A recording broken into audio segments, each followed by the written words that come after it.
Has it hit you yet that your number is retired? And I have another question after that. Okay. How you doing, Will? It started now. Monday I was at the stadium with Jay. We did a walkthrough, and that's when walking on the field. That's when it started to hit me. And then group texting with a lot of the 86 teammates. It started to hit me now. A couple months ago, we hadn't seen real yet. It was kind of surreal. But now it's starting to hit as we're getting closer. My family and some of my grandkids came up for Easter. They're going to be here for the ceremony as well. So I'm starting to feel it a little bit now, and it's something that I'm definitely looking forward to. Dwight, what was it about the fans? Because no matter what you did, good or bad, they loved you no matter what. Why do you think the fans loved you, and you always talk about them? I always talk about them because, like you just said, no matter what happened off the field, many times they could have turned their back and went a different way, and I would completely understood. But they always gave me the support, even when I was down, even when I didn't believe in myself. They will lift me up. I think part of it is just me being honest with the fans when I made my mistakes. I admitted to it and just try to reach out and do the best I can. I'm not perfect. I'm never going to be perfect. But hopefully I've learned my lessons. But I always try to be honest with them. I always try to connect with the fans, and they played a huge part of my career. The excitement they gave me at Shea Stadium, and just sometimes even walking in a grocery store, just come up and saying hi to me means a lot. And you try to connect with the fans. And at the end of the day, we all human with just different jobs, and that's the way I went about it.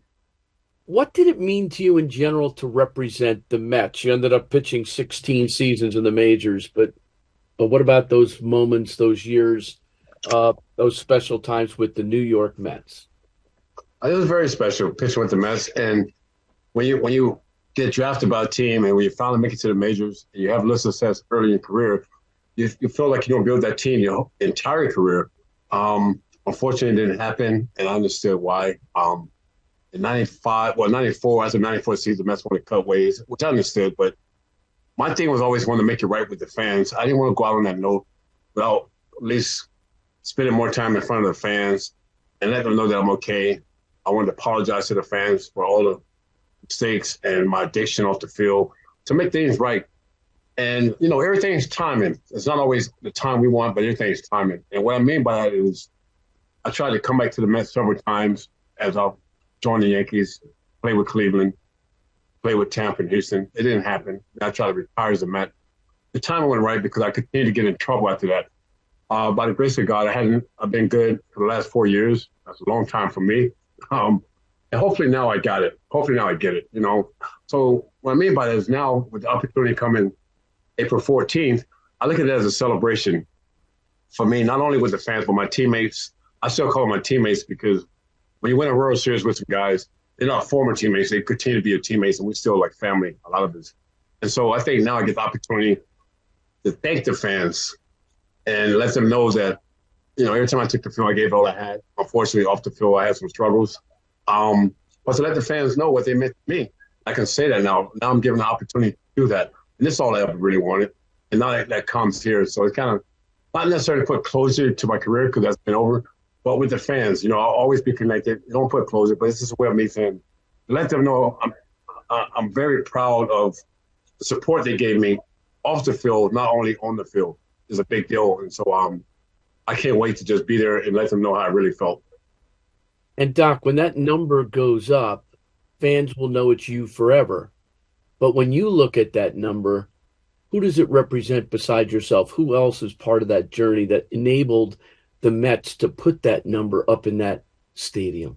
Oh, man, great question. I think pretty much everybody that I played with throughout my career, but most of the guys in 86, 84, 85, 86, those are my great years. And that couldn't have happened without the guys that was on the team, not just the way they played behind me, scoring runs, pitching great innings, but the brotherhood that we had, the time we spent on the plane, time we spent on the road, conversations we've had, plays a big part of that. And I mean that from my heart. So I have to give a lot of thanks to my teammates that I played with throughout my career, but especially the 84, 85, 86 group and the fans. And I want the fans to know, and I'm not just saying this, but when the numbers revealed up there, I want them to feel a part of that. So when the fans bring their kids, grandkids, what have you, to the ballpark, I want them to point at that number and say, I played a part of that, because they did play a part of that. because that don't happen without those guys as well.